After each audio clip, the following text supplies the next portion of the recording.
is I go through somewhat quickly, and I'll show you. This is just a screenshot of it, so I just already did all that. So.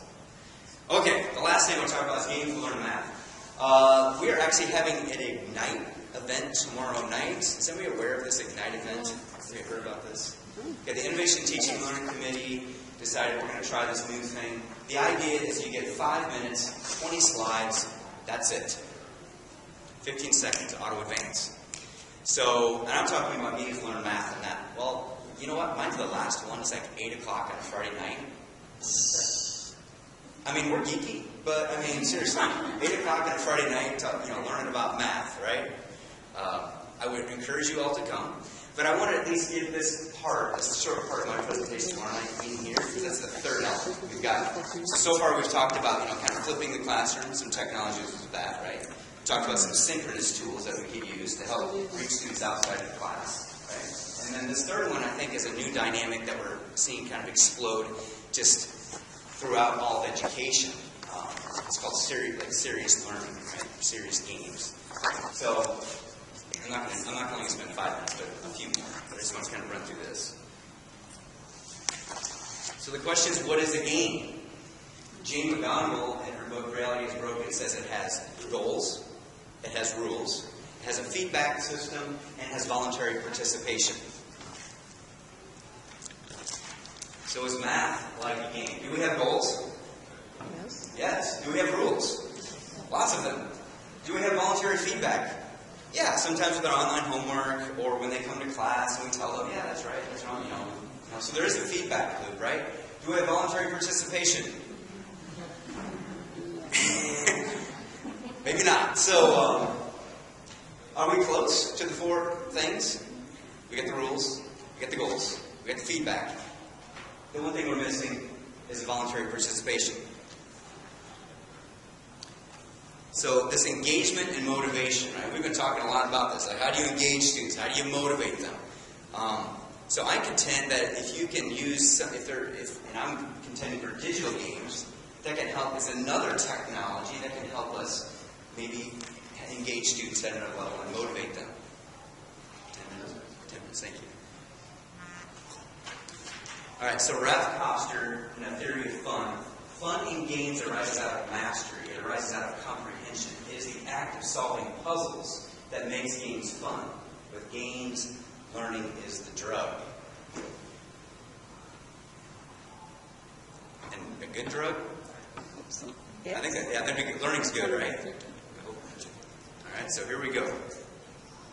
So there's this thing in game design we call flow.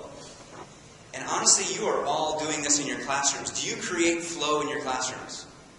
Do you try to do this balance between where they're at and what the challenge is?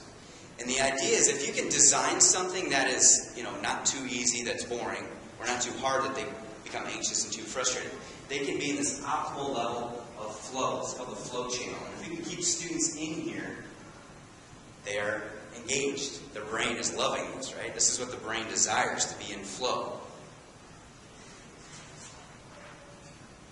So when we're learning in flow, we have this thing called desirable difficulty. Now the question is, do we have a diverse classroom? And does everybody have a different flow range? Yeah. Do people have different motivations and skills?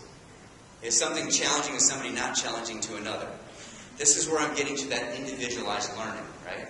This is where technology, like the Khan Academy, or online homework, or a game, can actually engage students where they're at, right? So we can actually customize learning based on this flow. So we're going to optimize learning, but in a game, this is very normal. How many of you have ever played a video game? Is there a time where you're like, I don't get that. How did that happen? Are you frustrated a little?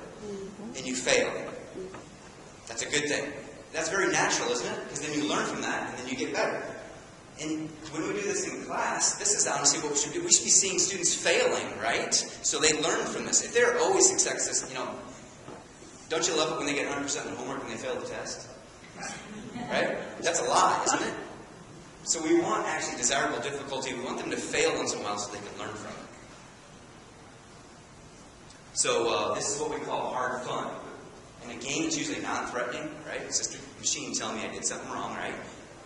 It's got challenges, and it's based on the mechanic, and we can level through this based on where they're at. Didn't Connie even allude that in his system? That they had points and they could level through, right? That's called gamification of learning, which is a whole nother thing. That's a whole nother talk. But this is just about using games in general to help motivate and get students learning in flow. Alright, so when you're in flow, you're having fun. Now, what's the one thing we're missing with math? The fun part, right? The voluntary thing. So we can design something that's voluntarily engaging, and they're learning in flow. You actually, dopamine's released in the brain, and you are having fun. Cognitive scientists study this stuff. Alright, so why digital games for math? This user seems a little younger than some of ours. Anybody have a grandchild, niece, nephew that's like that? Or your son? Yeah, this or daughter. This is what's going on, right? But you know what the average age of a video gamer is in the United States? The average is 37 years old. Oh my gosh. And 47% are female. No way. I know it's amazing, but there's a huge genre of puzzle games. Ever. My mom plays puzzle games, right? She's 65 years old. I'm like, Grandma, you just spent 5 hours playing that puzzle game. She's like, I know. I'm like, okay. So that's a gamer, right? It's a different genre of puzzle game. Alright? So games can help. That didn't come through right. I'm sorry. The diverse learners by individualizing, remediation, and optimal learning within flow. So much of learning that we do are a lot of the skills we teach in class. Does that fit into that model? Goals, rules, procedure, right? And this is a quick example. I'm just going to play it real quick. This game is called Factors. It's a free one online. But this just shows they're trying to make factors of 4, right? So they drag their box. It's like Tetris over here. So they're actually trying to create the tiles that are the factors. So 48.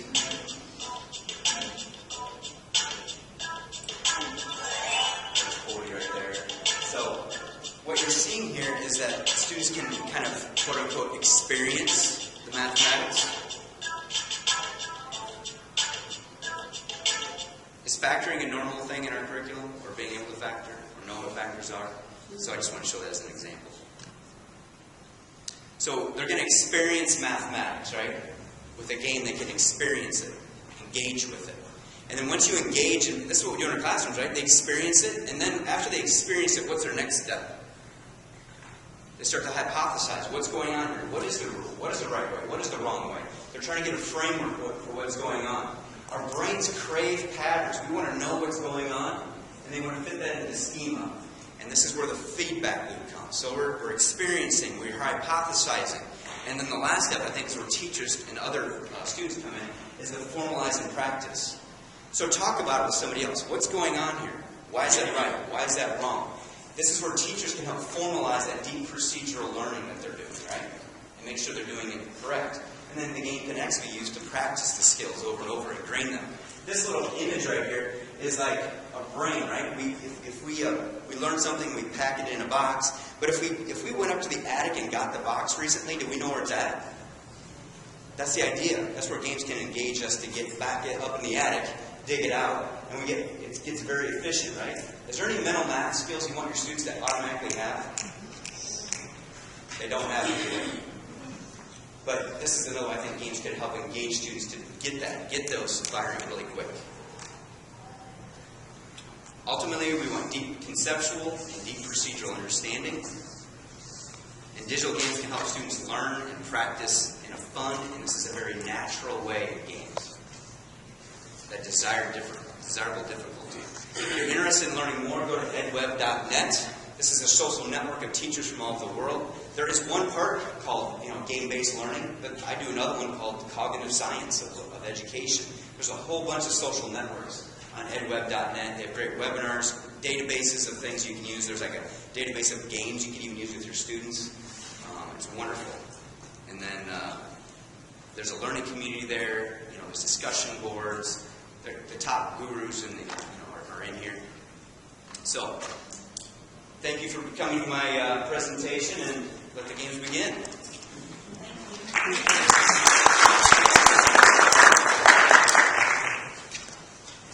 Is there any questions? Yeah.